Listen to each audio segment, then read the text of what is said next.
You sat in that very chair and said Aston Villa at the Emirates was going to be a massacre. And it happened. Any opposition that claims points from this Arsenal team should do it without making a fuss about it. Yeah. Just claim your point and go about your normal life. You see, the moment you start rubbing it in their faces, they'll make sure you beg for your lives in the return fixture. That's what I noticed about Arteta and his boys. They are petty when it comes down to payback. They love it, they embrace it, they revel in it. They don't just want to beat you, they want to end you. So you need to be careful what you wish for. So I think the memo is finally circulating. Yeah. Speaking of being proven right, during the halftime analysis, Ian Wright was on TV stating the exact same thing you mentioned last week about Yuckares making linear runs and how it's easy for defenders. Yeah. Look, the Yuckares problem is obvious but not complex. His technical limitation can be overshadowed by his mentality, speed, strength. He's got the lot.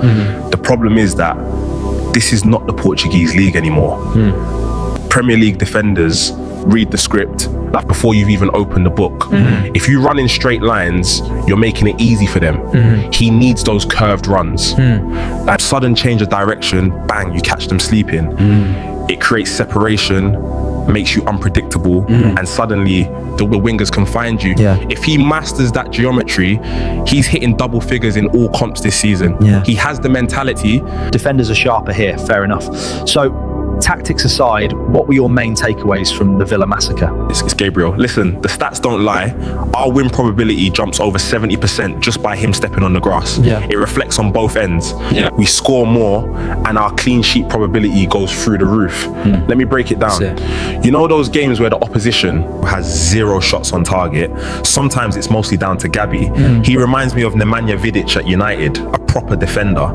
He puts his head where most people wouldn't put their foot. His fitness is one of the crucial factors for the title charge. We have to pray he stays fit. Our title hopes rest on him and Declan Rice's fitness. It's no surprise they've struck up that accord. Their mentality is on a different stratosphere. What about Odegaard? Thank heavens he's getting his groove back. If we get the Odegaard of 22 to 24, it's a wrap. We're winning the league. End of discussion. Leandro Trossard keeps glazing like wine, isn't it? Leandro Trossard, what a season he is having at 31 years of age. The man has been unplayable. He's the X factor. He barely puts a foot wrong. He spins the outcome of a game on its head. Against Villa, 46% of our attacks came down that left side. It gives us that dual threat. You try and double up on Saka, fine. Trossard is there to punish you at the back post.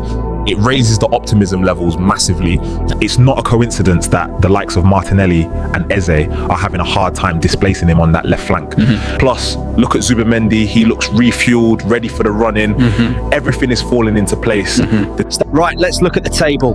Man City have just played out a goalless draw at the Stadium of Light against Sunderland. That result hands us a 4-point cushion heading down to Bournemouth. You have to ask, are the stars finally aligning? Honestly, it's massive. But let's be fair, Sunderland are no pushover. I remember when we went up there and they nicked 2 points off us. With the very last kick of the game, the media tore us to shreds. And that was against a full-strength Sunderland side. Now look at Man City. They draw against the Sunderland team with half of their starting 11 out. Due to many reasons. With Ballard's out, both teams had the same shots on target. But when it's Arsenal, everyone wants to stick the boot in. They spin the narrative, but you know what? Let them talk. The gap is now 4 points and it will get bigger. That's the reality. Exactly. So how do we approach Bournemouth? Like Mikel always tells the boys, handle what you can control. Bournemouth is a game we control. We saw it against Villa and the boys have got their swagger back. They were enjoying their football again. We need to go down to the vitality, block out all the noise from the City result and just find that rhythm. If we get in the groove early, come home with the 3 points. Who starts in the front line for you? So give me the names. Who is your front three? It's tricky because Havertz is back, but he didn't get a run out last week. But with Liverpool on the horizon, I'm making a big call. Just for the start, I'd go a bit more direct on that right side. Start Madueke. He offers that raw 1v1 pace and gives Saka a breather. Through the middle, it has to be Yuckares. And on the left, Trossard. He's undroppable right now. What about Kai Havertz? Don't you think he deserves some minutes? 60th minute, bring Havertz and Jesus on for the second half. We need to manage the game state, but more importantly, Kai needs 30 minutes of high intensity football in his legs to be sharp for Liverpool. I want him starting that Liverpool game, but he needs to shake the rust off first. So handle Bournemouth with the squad, then unleash him against Liverpool. Right, the winter window is officially open. Man City have already splashed the cash. On Semenyo, with this being Pep's final season, what are your expectations from Arsenal? To be honest, Andrea Berta did a tremendous job in the summer. I mean, look at the bench against Villa. Fully stacked.